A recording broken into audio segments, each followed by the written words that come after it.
In Pakistan, we stopped a lot of countries, and we're going to get that one stopped too. Somehow we're going to get that one stopped. That's a really horrible war. You heard about Cambodia and Thailand.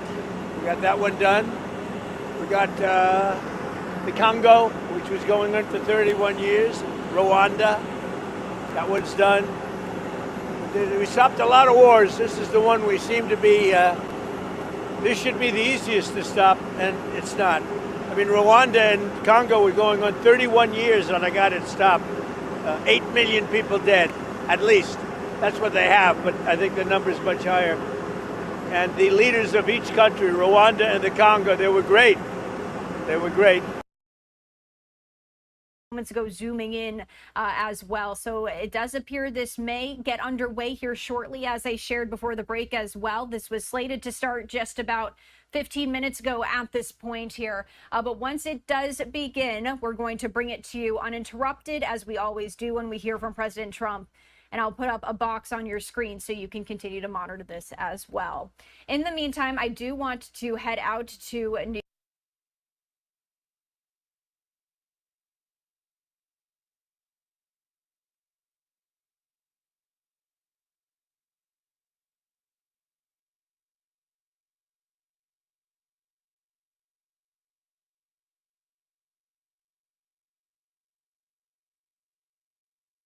well. And because of that, children and families have a city that we can raise healthy children and families. And again, Governor, I want to personally thank you for your leadership during these most difficult times in our state. Thank you very much. Thank you, Mr. Mayor. Comptroller DiNapoli, do you have any comments on the city's financial plan? Yes, thank you, Governor. I would like to offer some thoughts. And thank you, Governor, for your leadership, as always, for convening us today as well. Thank you, Mayor Adams, for your efforts and for your report to the board. I'd also like to acknowledge our colleagues, certainly City Controller Brad Lander, and I just want to say it's been a real privilege to share control responsibilities with you for the past 4 years. And our public board members, there he is, my mentor, Bill Thompson, Dean Fullahan, and Marjorie Henning. And I also want to thank Michelle McManus and the Financial Control Board staff for a very cooperative relationship. Today, my office published our report on the city's fiscal year 2026 budget and financial plan. Copies are distributed for the board. I want to acknowledge Rahul Jain, who heads our New York City office. Rahul and his team did a great job in preparing this document. There's a saying that history does not repeat itself, but it often rhymes. That saying feels particularly relevant at this time as we mark 50 years since the FCB was created in response to the city's fiscal crisis, and as we live through events that bear some similarity to what preceded it. While much has been made of the city's spending that preceded that crisis, less is mentioned about the role that the federal government played, namely a rush of funding to meet national challenges in the 1960s, followed by a pullback in the federal fiscal relationship with states and their localities in the 1970s, including, of course, New York City. I believe some of the lessons from that time are worth reviewing today, put in context with some observations on the city's current economic and fiscal outlook to provide further insight into today's discussion. Starting off with the city's current outlook, the preliminary operating results for fiscal year 2025 show that the city's economy continued to expand across a number of sectors, supporting revenue growth across most of the city's tax sources. The main story of fiscal year 2025 in another year would be New York City's continued economic resilience, which sets the city up for continued growth in fiscal year 2026. However, slower growth suggested by national economic data clouds this outlook. For the fifth year in a row, city revenues exceeded expectations by at least $3.5 billion. In fiscal year 2025, about $3.9 billion, or 4.7% higher than initially projected when the budget was adopted in June of last year. Wall Street had a very strong year, with profitability supporting double-digit business tax growth and a record-sized bonus pool helping PIT revenues exceed 17% growth over the prior year.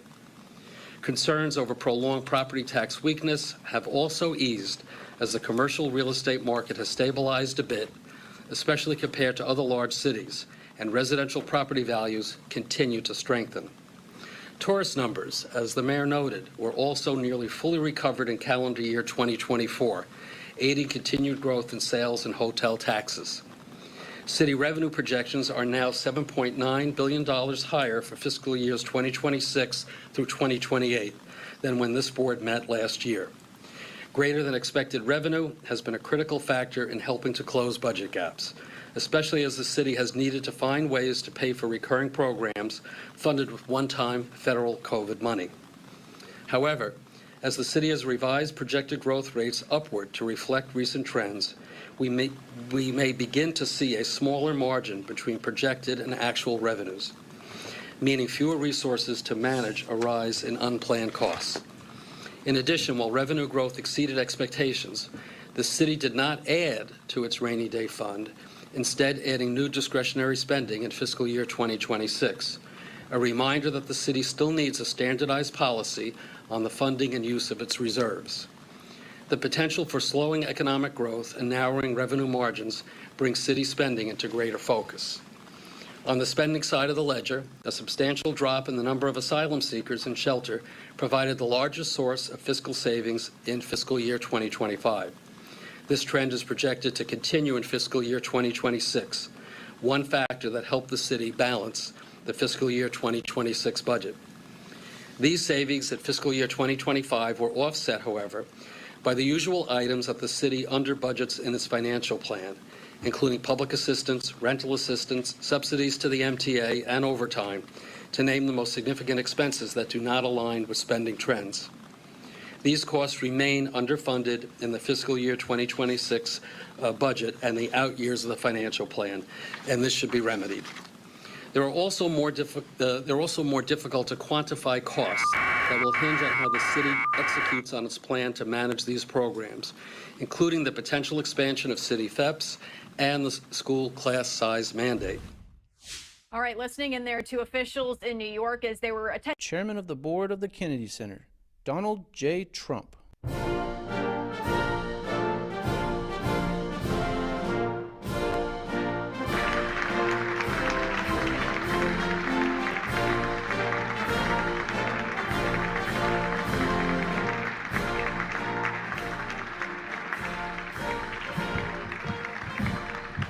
Thank you very much. This is a very exciting project. We're going to do something that will go rapidly, relatively inexpensively, and we'll make it better than it ever was, frankly. It'll be something that people are going to be very proud of.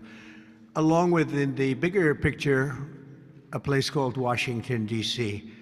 That is the bigger one, and we'll talk about that in a little while. But let's talk about right now the Kennedy Center, and I'm delighted to be here as we officially announce the incredibly talented artists who will be celebrated later this year at the 2025 Kennedy Center Honors. It's going to be a big evening. I've been asked to host. I said, I'm the President of the United States. Are you fools asking me to do that? Sir, you'll get much higher ratings. I said, I don't care. I'm President of the United States. I won't do it. They said, please. And then Susie Wells said to me, sir, I'd like you to host. I said, okay, Susie, I'll do it. That's the power she's got. But I just, so I have agreed to host. Do you believe what I have to do? And I didn't want to do it, okay? They're going to say, he insisted. I did not insist. But I think it will be quite successful, actually. It's been a long time. I used to host the Apprentice finales, and we did rather well with that. So I think we're going to do very well because we have some great honorees, some really great ones. Since 1978, the Kennedy Center Honors have been among the most prestigious awards in the performing arts. I wanted one. I was never able to get one. This year, it's true, actually. I would have taken it if they would have called me. I waited and waited and waited, and I said, the hell with it. I'll become chairman, and I'll give myself an honor. Maybe I'm going to honor, next year we'll honor Trump, okay? This year, the board has selected a truly exceptional class of honorees. I mean, really exceptional. First is country music star, actor, and producer George Strait.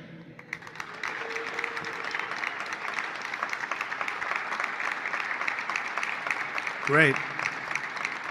Over an extraordinary 4-decade career, George has sold more than 120 million records worldwide, amassed 60 #1 hits, wow, and produced 33 platinum certified albums, more than any other living American. That is amazing. He's believed by millions of people to just be as good as you can get, and he's beloved by hundreds of millions of people all over the world. He's really something, and they call him the king of country, and we know him very well, George Strait. Okay, please. Oh, it looks nice. You're a good-looking guy. I hope he still looks like that. Second is actor, singer, philanthropist, and star of the Broadway stage. One of my favorite talents. I think he's one of the greatest talents I've ever actually seen. I've always said, and just so we don't get in trouble, I'll say among the greatest artists in the world are the Broadway London actors back and forth. That's all they want to do is they want to do Broadway and they want to do London. They want to do 8 shows a week, including matinee on Wednesday. And if you said make a movie, they can't even think about it. If you say go on television, they don't want to. All they want to do is be on the stage, the live stage, and it's amazing. But I've always said that the most talented people, and this man may be the most of all, Michael Crawford is being honored. Michael was born in England in 1942. He made his Broadway debut in 1967. I was there. I shouldn't say that, but I was there. Seems like a long time ago.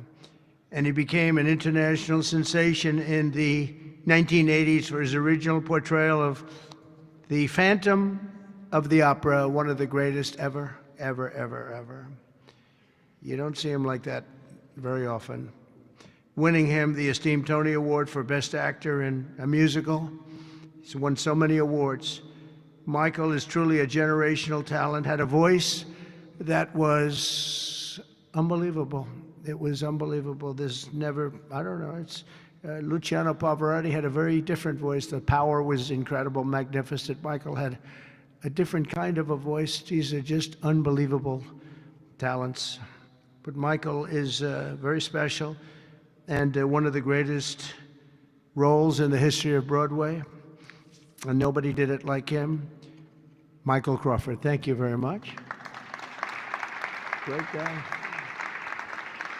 Next, we look forward to honoring 3-time Oscar nominee, Golden Globe Award winner, an action movie icon, and a friend of mine. He's a very unique man. He's somebody that doesn't do these things. I said, I wonder if he'll accept, because some people don't really want to be honored. They don't care. But he was very honored to be honored, I will tell you. He's a very special guy. A real talent, never been given the credit for the talent. There was nobody else could have done the roles that he did like he did. I'm not even close, and they've tried, and they didn't work out too well. His name is Sylvester Stallone.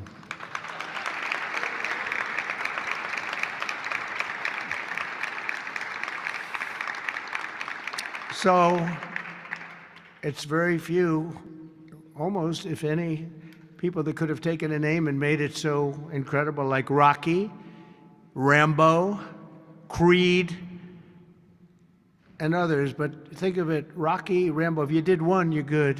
You do two. And I'll never forget, I was a young guy, and I went to see a thing called Rambo, and it had just come out. I didn't know anything about it, but I was in a movie theater, like we used to go to movie theaters a lot. And I said, this movie is phenomenal. What the heck?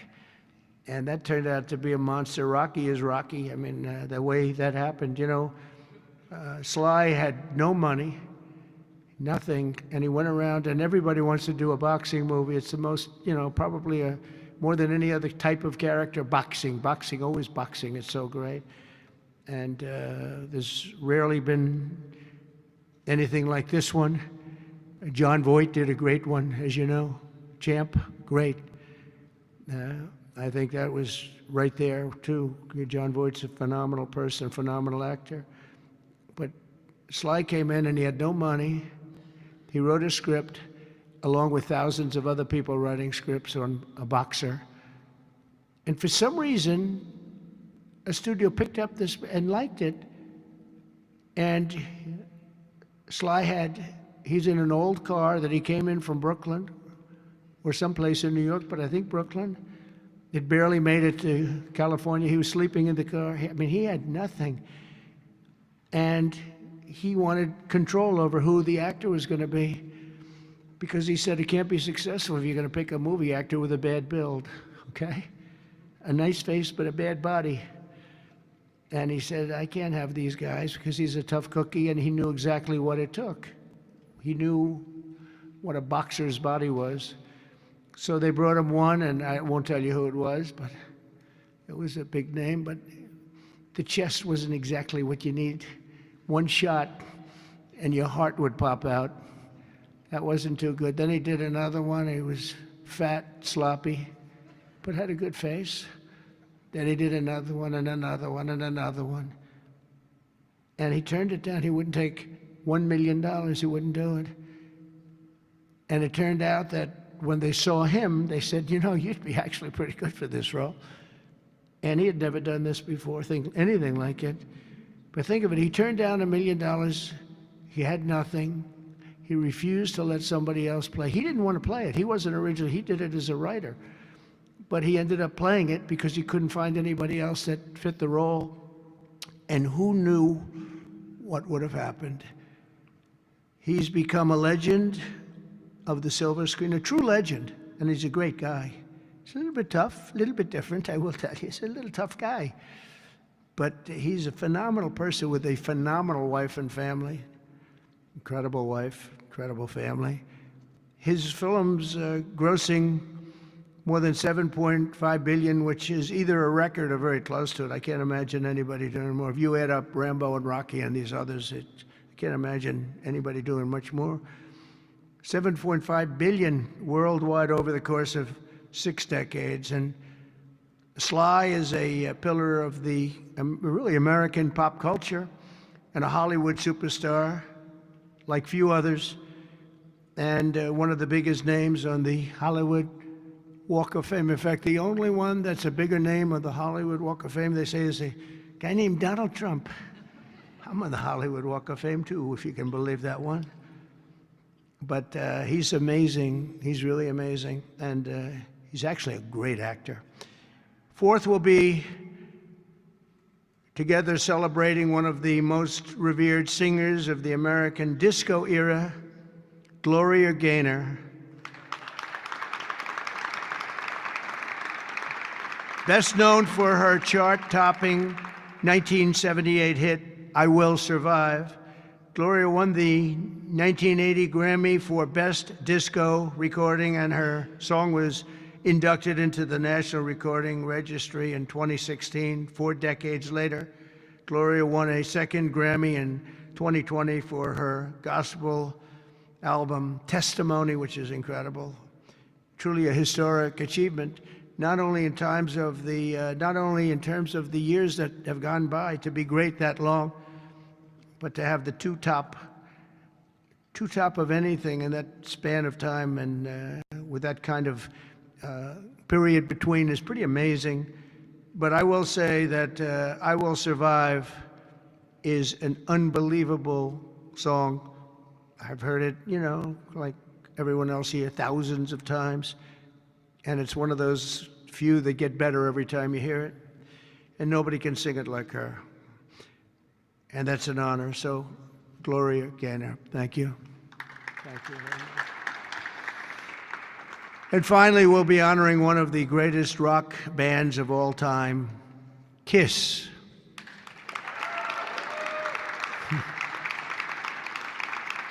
So Kiss was formed in 1973 in New York City by founding band members, and incredible people, by the way, Paul Stanley, Gene Simmons, Ace Frehley, and Peter Criss.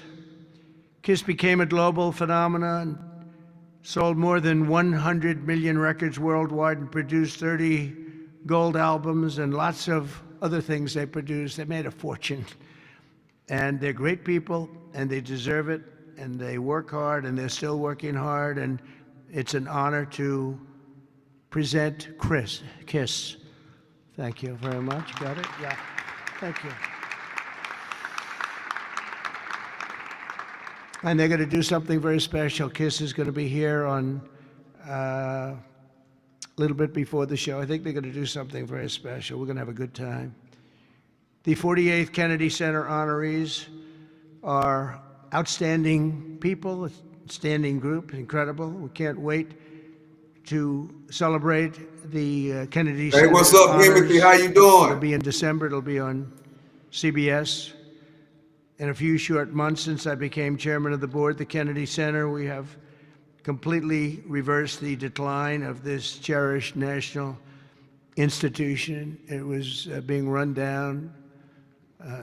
Money wasn't being spent properly. They were building things they shouldn't have built that nobody wanted instead of taking care of the great gem that it is. You look at the marble, look at the quality of the marble and the things that with a little fix-up and a little work, we can make it unbelievable. These columns, when you see them the next time, they'll be magnificent. I'm doing pretty good, We Timothy. have some great plans for Hey, this. Lily. The How bones you are so doing, Lily? good. Thank you for The joining. bones of a building. If you don't have the bones, you might as well forget it. I'm working on another building, a thing called the White House. We're fixing it up so beautifully. It needed it. It's been many, many years since it's been properly taken care of. It's incredible. One of the great places of the world. Maybe, I mean, truly, to me, is there anything else even close? But we're doing that and doing some other things, and we're going to also fix up a place called Washington, D.C. We're going to make it so beautiful again. We're going to be redoing the parks, redoing the grass. You know, grass is a lifetime like people have a lifetime. And the lifetime of this grass has long been gone when you look at the parks where the grass is old, tired, exhausted. We're going to redo the grass with the finest grasses. I know a lot about grass because I own a lot of golf courses, and if you don't have good grass, you're not in business very long, Lindsey Graham. By the way, you have very good poll numbers, Lindsey. I just saw. Congratulations. But a few short months ago, I became chairman of the Kennedy Center, and we completely reversed it. We reversed what was happening.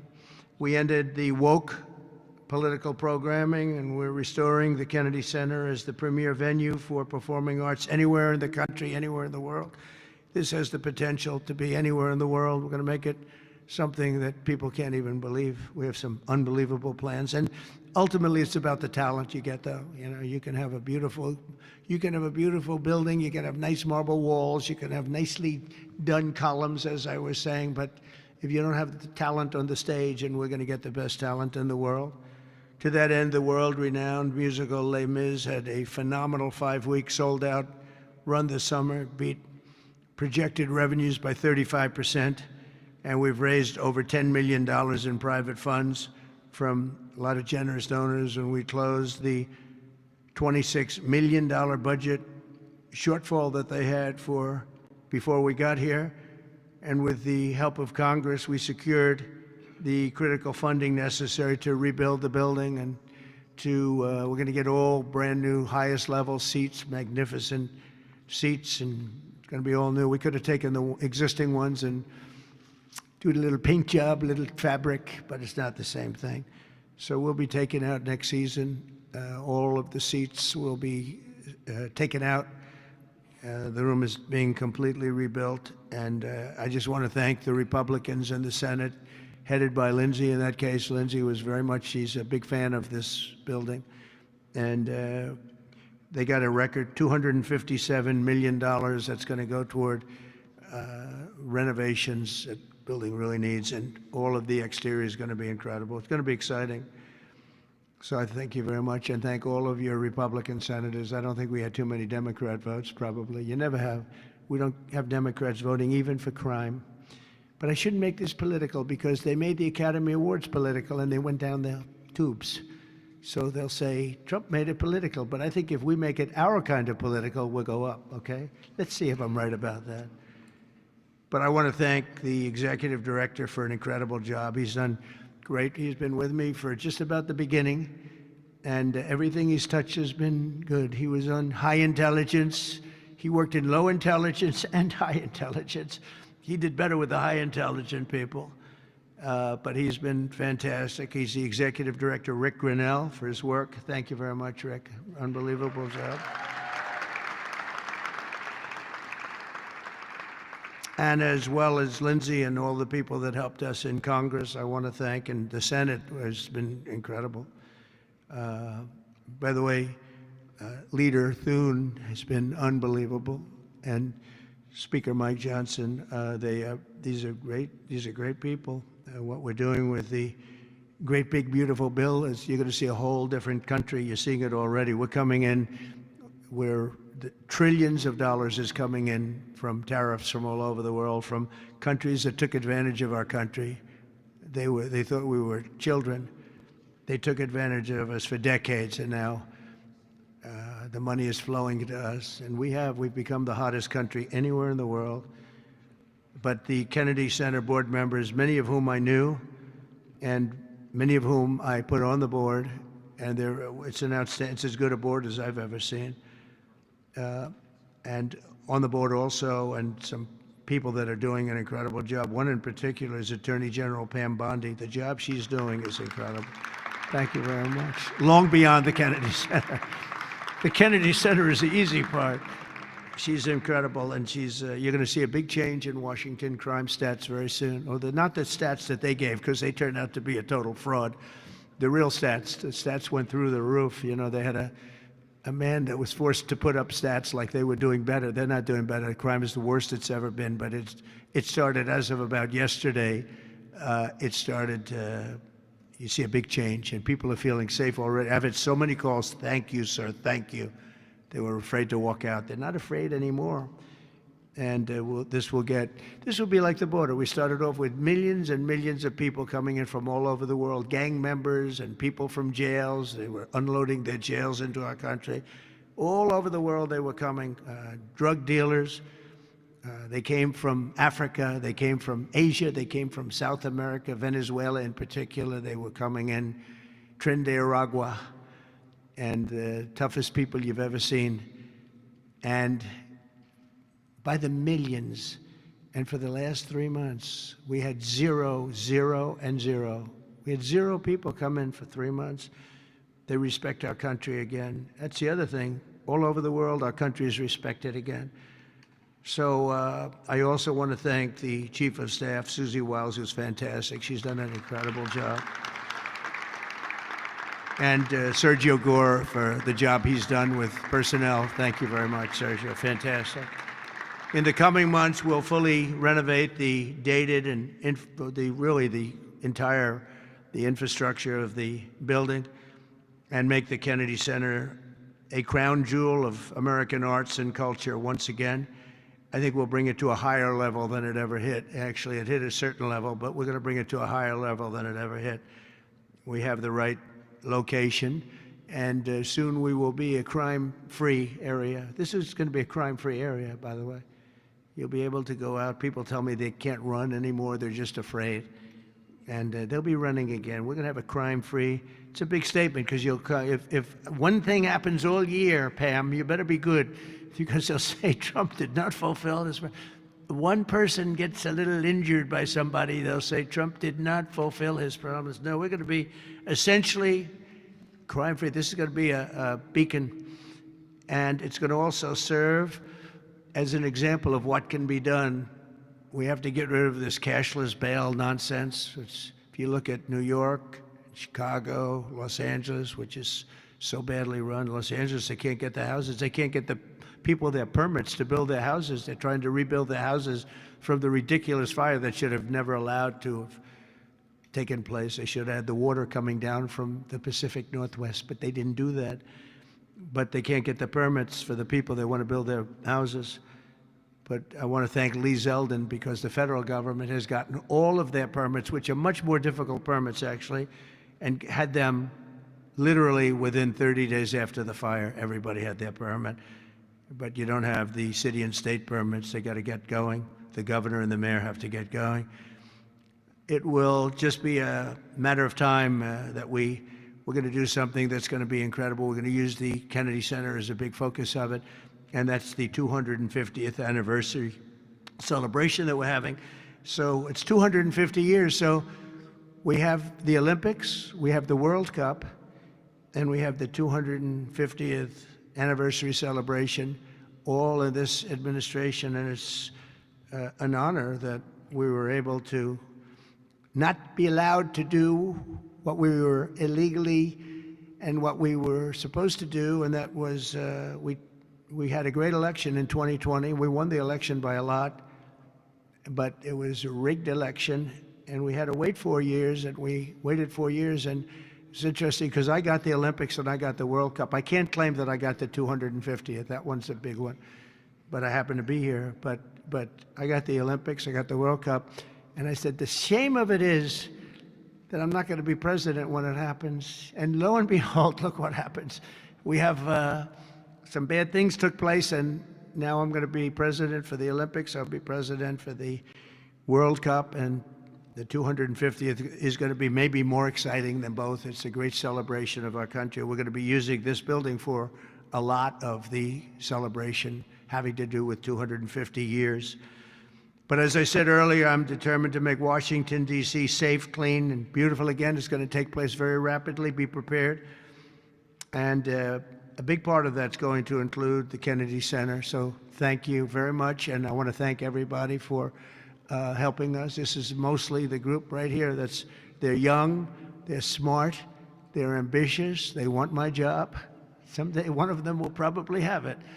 But we have a great group of people that are putting this together, and they're also helping us with Washington, D.C. We're going to make Washington beautiful. We're going to redo roads. We're going to redo the medians, the pavers, and the medians all throughout the city. We're going to take all the graffiti off. We're going to have to remove the tents and the people that are living in our parks. We're going to be redoing the parks, the grasses and all. We're going to be going to Congress for a relatively small amount of money, and Lindsey and the Republicans are going to be approving it. I don't know about the Democrats. They don't approve anything. It's amazing. It's like they just don't want to vote for anything. They've got the yips. You know, in golf they say the yips. The Democrats are afraid to do anything because they don't want to be criticized. But fighting crime is a good thing. We have to explain. We're going to fight crime. That's a good thing. Already they're saying, he's a dictator. The place is going to hell, and we've got to stop it. So instead of saying he's a dictator, they should say, we're going to join him and make Washington safe. But they say, he's a dictator. And then they end up getting mugged, and but the stats are very bad. But we're going to, I think we'll actually get Democrat support. I really believe they can't do this one too. It's, they talk about 80-20 issues, but I think many of those 80-20 issues, like men and women's sports, I think it's 97-3, not 80-20, and I think crime is maybe 100-0. So I think we may get very well some Democrat support, but I hope so. But even if we don't, we have the majority, so we're going to vote it in as Republicans, and we're going to do something, and that's going to serve as a beacon for New York, Chicago, Los Angeles, and other places all over the country. Our whole country is going to be so different and so great. It's going to be clean and safe and beautiful, and people are going to love our flag more than they've ever loved it, and we're going to do a great job. So I want to congratulate all the nominees. They're unbelievable people, and we're going to have a tremendous day in December, and that evening is going to be special, some really special people, and real talent. Do you have any questions? Yes, please. Hi, sir. There's new reporting that the Russians have hacked into some computer systems that manage U.S. federal court documents. I wonder if you've seen this reporting and if you plan to bring it up with Putin when you see him later in the week. I guess I could. Are you surprised? Are you surprised? They hack in. That's what they do. They're good at it. We're good at it. We're actually better at it. But no, I have heard about it. I have heard about it. Please. Thank you, Mr. President. You mentioned congressional Democrats. You have not yet met with Democratic leadership, but there's a funding deadline at the end of September. Do you plan to meet with Leader Schumer and Leader Jeffries to discuss that situation? Well, I will, I guess, but it's almost a waste of time to meet because they never approve anything. If we want money to fight crime, if we want money to do only good things, just good things. And let's not even talk about controversial. They don't want to meet about anything.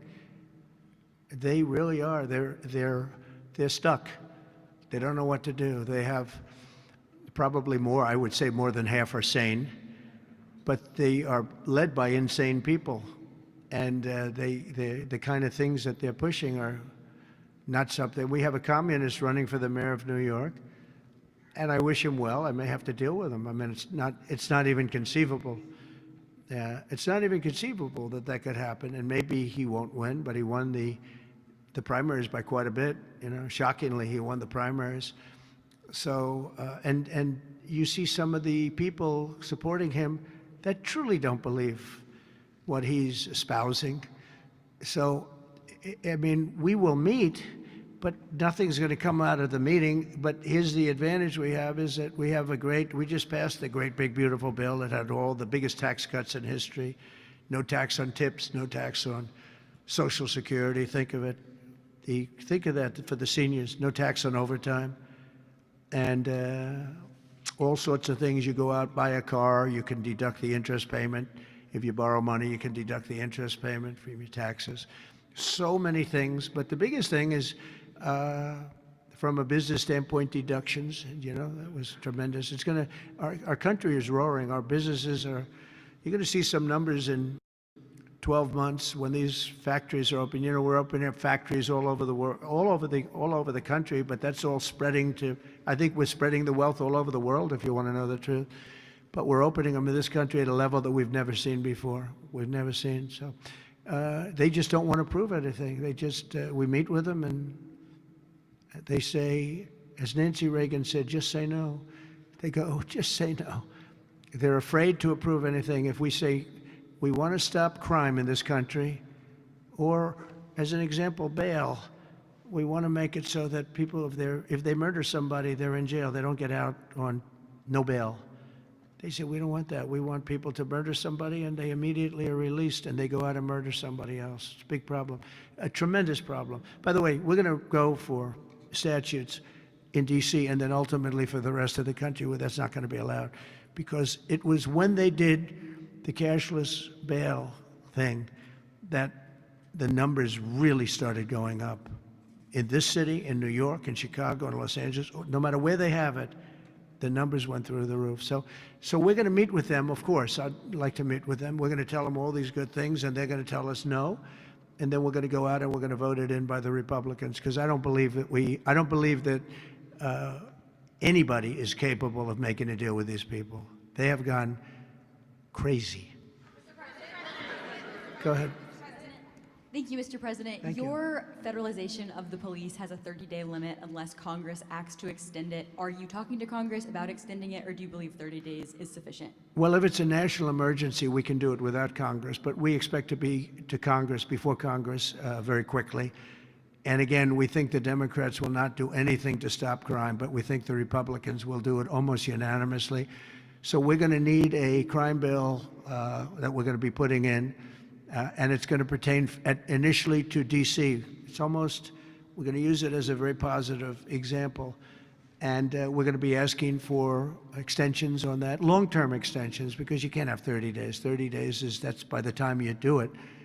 We're going to have this in good shape. And don't forget, in the border, everyone said it would take years and you'd have to go back to Congress. I never went to Congress for anything. I just said, close the border. And they closed the border. And that was the end of it. I didn't go back to Congress. We're going to do this very quickly, but we're going to want extensions. I don't want to call national emergency. If I have to, I will. But I think the Republicans in Congress will approve this pretty much unanimously. Please, go ahead. Thank you, Mr. President. Would you encourage members of the press to do ride-alongs with the D.C. police to understand how serious this crime issue is? It's okay to me if they want to do it. We're going to work with the D.C. police. A lot of very good people in there. Not all, but a lot are very good, very, very professional. And, you know, we have a big force. I think they said 3,500. They're always asking the mayor, who's a very nice woman, but got to do the job. You know, we've worked with the mayor for 6 months, and she's been here for many years. And the numbers are worse than they ever are. Don't let anyone tell you they're not. And the whole statistical charts that they made, the whole thing is a rigged deal. They got rid of the guy because he didn't want to do the numbers the way they wanted to, and they put their own numbers out. They said it's the best in 20 years. No, it's the worst in 20 years. But we're going to be very open about what we're doing. So if the media wants to ride with police, if they want to do it, if they feel it's safe, that would be okay. Yeah, please, go ahead. Thank you, Mr. President. Mary Margaret with Daily Wire. 2 questions on D.C., if that's okay. How do you feel about Mayor Bowser's level of cooperation and her choosing to advocate for D.C. statehood right now? And Well, the statehood, let me do that one first. Statehood is ridiculous. We want to straighten the place out. Statehood's ridiculous. It's unacceptable. It's the Democrats want it because the Democrats have, about 95% in this little area. Even I didn't get it very much. They want that. They want to pick up 2 senators, and it's not going to happen. It's not going to happen. And that's the least of the reasons why, by the way, but that's one of the reasons why. What we want to do is make Washington, D.C., the greatest, most beautiful, safest capital anywhere in the world, and that's going to happen. I mentioned the word bones before. The bones here, the bones, we have the greatest bones. When you look at that Supreme Court building, I think it's one of the most beautiful buildings. When you look at some of the buildings here, it's so magnificent, and everything's good, but it's just dirty and not properly maintained. It's not taken care of. Potholes in the roads. All of it's going to happen very quickly. We're going to seek a relatively small amount of money for fix-up, and we're going to put it out to bid. And we have great contractors here, great road builders, everything. And we're not ripping roads apart so they're closed for 4 years as they redo the concrete bases. And you don't need that. We need a beautiful topping by a very talented asphalt-type person, somebody that does the job. We go out, when I get contractors, I use great contractors. To me, a great contractor is a very special, like a great surgeon, like a great teacher, like a great nurse. A great contractor is very important. We'll only use the best. And when you put a coat of asphalt on that top, 2 inches of asphalt, 3 inches of asphalt, it looks brand new. You take all the garbage off. They reseed it, as we call it, or different names, but they take the bad stuff off and they put the good stuff down. It takes not a long period of time. A matter of a few days, you'll have a beautiful, magnificent road. You fix up the curbs. You get rid of the medians in this town are just horrible. You're riding around, I think to myself, leaders come from foreign countries. You see, with leaders all the time, different leaders. They came in from India recently and from everywhere. They came in from a war that we just ended, Azerbaijan, and you know that, and Armenia. We just ended the war. The 2 leaders came in. One of them said, "My country looks better. The roads are better than, we were talking about it." I said, "What do you think?" He said, "Well, the roads are better in Armenia than they are in Washington, D.C. It's embarrassing." And I was asked at the last press conference, they said to me, "How important is it? You're doing world peace. We're going on Friday to Alaska, meeting with President Putin, Russia. How important it is that the capital is important?" I said, "Very, very important." I told my father, said to me, "When you see a restaurant and you want to go and you want to have dinner, and then you go up to the front door and it's dirty, turn around and go back because the kitchen's dirty." It's the same thing with the capital of the United States of America. If it's dirty and unsafe, it sets a bad tone for the rest of the world. So we're not going to do that. We're going to have this capital fixed up, safe, clean, and beautiful in a very short period of time. Go ahead, please. In the back? Yeah, please.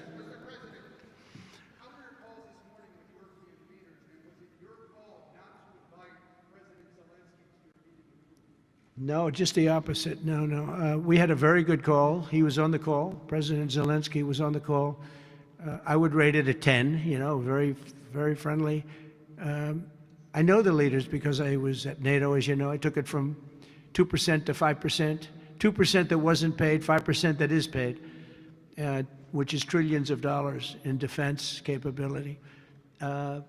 No, it was always going to be, I was going to meet with President Putin, and then after that, I'm going to call the leaders and President Zelensky. I'm going to call President Zelensky, and then I'll call, probably in that order, the leaders. There's a very good chance that we're going to have a second meeting, which will be more productive than the first, because the first is I'm going to find out where we are and what we're doing. Again, this is Biden's war. This isn't my war. He got us into this thing, and it should have never happened. This war would have never happened if I were president. But it is what it is, and I'm here to fix it, and I'm here to stop 6,000, 7,000 people last week. 7,213 people last week were killed, mostly soldiers. But missiles being lobbed into towns don't exactly help either, but mostly soldiers, and Ukrainian and Russian. They're not American soldiers, but if we can save a lot of lives, it would be a great thing. I've stopped 5 wars in the last 6 months, and on top of that, we wiped out the nuclear capability of Iran, obliterated it. It's turned out to be a correct word, by the way, because some of the press said, well, maybe it wasn't obliteration. It was obliteration. And we're going to meet with, I would say, the second meeting. If the first one goes okay, we'll have a quick second one. I would like to do it almost immediately, and we'll have a quick second meeting between President Putin and President Zelensky and myself, if they'd like to have me there. And that would be a meeting where maybe it could be absolutely work. But the first meeting will not work that out. Certain great things can be gained in the first. It's going to be a very important meeting. But it's setting the table for the second meeting. I think the second meeting, if the second meeting takes place, now there may be no second meeting, because if I feel that it's not appropriate to have it because I didn't get the answers that we have to have, then we're not going to have a second meeting. Thank you, sir. Thank you, sir. I didn't ask you. Go ahead, please, address. I just wanted to ask you, thank you, Mr. President. How involved were you in the selection process of these honorees? I would say I was about 98% involved. No, they all went through me. They came over, Rick and Sergio and everybody. They said, I turned down plenty. They were too woke. I had a couple of wokesters. No, we have great people. This is very different than it used to be. Very different. These are great people, and they're not. I don't have any idea of the Republican, because I want people that the Kennedy Center has everything. Look at the Academy Awards. It gets lousy ratings now. It's all woke. All they do is talk about how much they hate Trump. But nobody likes that. They don't watch anymore. That used to have 45 million people watching. I remember The Apprentice, first season. The Apprentice had 42 million people. The Academy Awards had 41 million people. We were the second show to the Super Bowl. But since then, the Academy Awards have gone down to, I think they've gone down to numbers that are like a regular show, because it went woke. We're not doing it for that reason. We're doing it because we want the great talent. But these are great people. So I was just a very long answer, but I was very involved. Thank you, Mr. President. The Biden administration was auctioning off border wall materials, but we're hearing now that the auctioneers selling those materials back. Are you finishing building the wall? Well, I built hundreds of miles of wall, and I was getting very close. I actually finished the wall, but then I added another 200 miles, because when you do the original wall that I said I was going to build, which I got built, and I got it to the specifications of the Border Patrol and ICE, they wanted steel, they wanted concrete inside, they wanted rebar inside that, they wanted it to have wires. The walls are wired for, all of the internet stuff and security things. And we built it hundreds of miles. We did great. That's one of the reasons, even now, we're able to have such good numbers at zero, or essentially very little people coming in. But Biden, I ordered for another 200 miles. I was going to do another 200 because it's the way it is. And we're all set to do it. Then we had the bad election result, the horrible, what happened to our country, what they've allowed to happen to our country. And we are taking now that wall back. They sold the wall. Now, this is expensive stuff. Hardened steel, very expensive. 9,000-pound concrete and rebar, Rebar is very expensive, the hardest rebound. No, it's very hard to cut. You have different materials. It's very hard to cut because they cut it down if they can. It's very hard to cut. And Biden sold it for pennies on the dollar, 3 cents on the dollar, 4 cents on the dollar. He sold it. And I said, these guys really don't want it. That was when I first realized, when I saw the wall was being put up, because we could have finished the rest of the wall in about 4 weeks, anywhere from 3 to 4 weeks. It was all set to go. It was laying down, ready to be put up. The foundations were, and they took over, and they said, we're going to sell the wall. And they sold it, as you know, for pennies on the dollar. Well, Pam Bondi's been working very hard on suing that company, and I think they reached a settlement where we're taking the wall back. But they stole the wall from us. That wall is so expensive to build, and we had it, as you know, hundreds of miles of it, and they came along and they basically sold it for scrap. And what a shame that is. But that was when I first realized that these people actually want to have open borders. And no country has who has poor countries don't have open borders. No, we had open borders where people just walked in. It didn't matter what they looked like, who they were. They could have. We had 11,888 murderers, half of whom killed more than one person. I mean, literally, killed more than one person. And this is who we took into our country. So the wall is the least of it, but we're going to take the wall back. We're paying a small amount of money, as I understand it, to get it back, to get rid of the litigation. We'll take it back. We'll put it up. Yeah.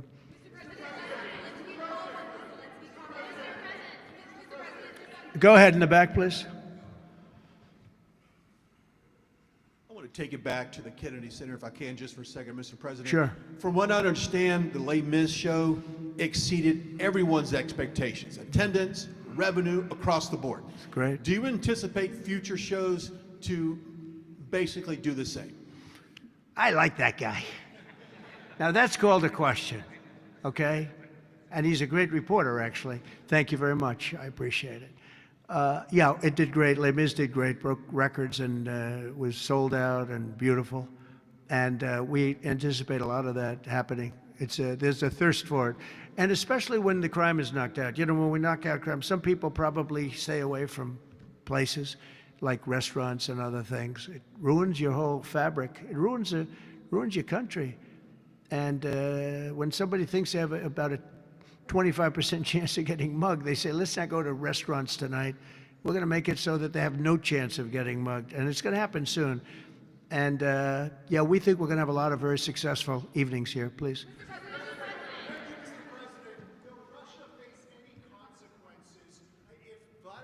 Does not agree to stop the war after your meeting on Friday? Yes, they will. Yeah. What will the consequences there will be be? consequences. Sanctions, tariffs? There will be, I don't have to say, there will be very severe consequences, yes. Yeah, please. Can I ask you a question about the Fed? Right next to you, please, yeah. About the Federal Reserve. Oh, Federal Reserve, my favorite. Too late. He's too late. You're considering suing Jay Powell. Can you update us on your thinking about that and tell us where you are in your search for a new chair? Well, he took a building that could have been painted and fixed, like we're going to fix this building for very little money. And that was in better shape. He took a building and what they did to that building, they built a basement under the building. It didn't have a basement. This is simple to understand. The building is right next to a thing called the Potomac River, the beautiful Potomac River. That means lots of water, and the water is right under the building. And they decided to build a basement under the building in the Potomac River. So in order to do that, you need the biggest pumps that God ever created. And they were pumping their hearts out, but as big as those pumps are, you can't pump it fast enough because it's the Potomac River. If the pump were bigger than this room, you couldn't pump it. But they tried, and they've been building a basement. And I said, why did you want to build a basement? I thought it would be a good idea, sir. A basement is the least valuable floor in a building. I know a lot about real estate. The least valuable thing is the basement. And you don't build a basement under a building that is 2 feet above the river that's right next door. You know, it's right near the river. People don't realize the river's right out their window. And that's the beginning. They did just a terrible job. instead of I could take a ceiling like this, they'd rip out the ceiling because they see a crack. Let's rip out the ceiling. And I would fix the crack and I would paint the ceiling. And under the ceiling, they put the most incredible protective material. They go out by 3/4 inch, brand new, gorgeous 3/4 inch plywood and sheetrock, hardened sheetrock. And they had it all over the building. So if a little piece of flake came down, but the problem is when they took the ceiling down and it would hit, they spent millions of dollars on protective material that you didn't have to spend anything. He could have done that job for $25 million, and they spent $3.1 billion. He said 2.7, but it's really 3.1. They just don't want to include one of the buildings in the deal. But it's going to be much more than that. And I think he'll be long gone by the time it finishes because they've got a long way to go. And then I hear they want to hire 3,000 economists. What are they going to do? And he got it all wrong. He's too late. We call him Jerome Too Late Powell. It will live with him forever. I believe that name will live with him forever, along with the name Pocahontas and some of the others that he worked closely with Pocahontas, by the way. She's another beauty. But we have a real problem there. They're way over budget, and they did a job that shouldn't have been done. It was unnecessary to be done. Instead of, I could have gotten the greatest wallpaper anywhere in the world from the finest stores in the world. I could have fixed up a wall a little bit. It would have taken about 2 hours, and covered it with the most magnificent silk and most magnificent paper for thousands of dollars as opposed to tens of millions of dollars. What a shame it is that they did. But they would take down areas of the building that shouldn't have been taken down. They could have literally been painted, and they didn't do that. So they've got a long way to go. And I think it's just grossly incompetent, but not quite as incompetent as his decision not to do interest rates, take down interest rates, because just like they shouldn't have taken down a ceiling, they should take down interest rates. Every point costs us $360 billion a year. Think of that, $360 billion for 1 point. And we should be down at 1% because we're the leader of the world. We were always the lowest interest rate until like a certain time ago, decade, couple. But we were always, because we were the United States of America. So even if the country was run badly, we were considered like to be super prime. And now he's got us in a bad place. So we're paying $360 billion a year for each point. Now, I believe we should be 3 or 4 points lower. So that's over $1 trillion we pay every year in interest. And it's really just a paper calculation. You sign a document and you save almost $1 trillion because that number equates very much to the bonds that we have to buy. But despite that, we're powering through it, and we have the greatest economy maybe we've ever had. But the housing sector, people aren't able to get good mortgages. They're paying too much because of Jerome Too Late Powell. He's truly incompetent, and we'll be making another. We put a very good man in temporarily in the one spot because one of the people that was appointed by the Democrats left early. And I heard left because that person wanted lower interest rates, and I heard quit, but I have no idea. I'm sure she won't say that. I'll be naming a new chairman sometime within the next, I think I'll name it a little bit early, the new chairman. I'm down to 3 or 4 names, all good, all great. The problem is you name them and then they turn out to be not good. That's happened to me a couple of times. You name somebody, they tell you everything you want to hear, and then they go in and they turn out to be not good. I mean, he told me everything that I thought was appropriate. He turned out to be a stiff, you know, real stiff. But other than that, I think he's doing a very good job, yes. Okay, maybe 1 or 2 more. 1 or 2 more. Yes, sir, please. Go ahead. He looks like Scott Bessent. Are you the Treasury Secretary? You don't want me for Treasury. I don't know. You look like you could do a good job. Go ahead. I keep my family budget okay. Sir, when you meet with Vladimir Putin Friday in Alaska, yeah, do you believe you can convince him to stop targeting civilians in Ukraine? Well, I'll tell you what, I've had that conversation with him, I've had a lot of good conversations with him. Then I go home and I see that a rocket hit a nursing home or a rocket hit an apartment building and people are laying dead in the streets. So I guess the answer to that is no, because I've had this conversation. I want to end the war. It's Biden's war, but I want to end it. I'll be very proud to end this war along with the 5 other wars I ended. But I guess the answer to that is probably no, because I would have had a good conversation with Vladimir. I knew him very well. I got along with him great, actually. We had the Russia. I had to go through the Russia hoax, and it was actually it was a strain on the relationship. I actually told him. I said, you know, they got this phony investigation going on, Russia, totally phony, created by Adam Schiff, Shifty Schiff, and Hillary Clinton and the whole group of them. And it made it very dangerous for our country because I was unable to really deal with Russia the way we should have been. I'm looking at Pam because I hope something's going to be done about it. These people put our country at great danger. And Adam Schiff, it was all made up. It was a hoax. The Mueller report came out. They all hated me. They had 18 Trump haters. And they said I did nothing wrong. They couldn't believe, they couldn't find anything. After years of investigation, it was all a hoax. It was a hoax created by the Democrats, but in particular Schiff and Crooked Hillary, the whole group. And now we've learned all the stuff that's come out over the last 2 months is incredible through intelligence. And hopefully something's going to happen with it. These are people that put our country in danger, in real danger. I want to thank you all very much. Thank you very much. Thank you. Well, that's it, guys. Appreciate y'all for joining me. He really didn't say that much. So I appreciate y'all for joining me. I had to come back because I actually thought this was going to happen later, but it happened like right after I got off live. It happened right after I got off live. So I appreciate y'all for joining me. Hit the like button and subscribe to the channel for the algorithm. And I will be back for the walk down at 2 o'clock. I appreciate y'all for commenting. Everybody that's been rocking with me. We got 191 people in here.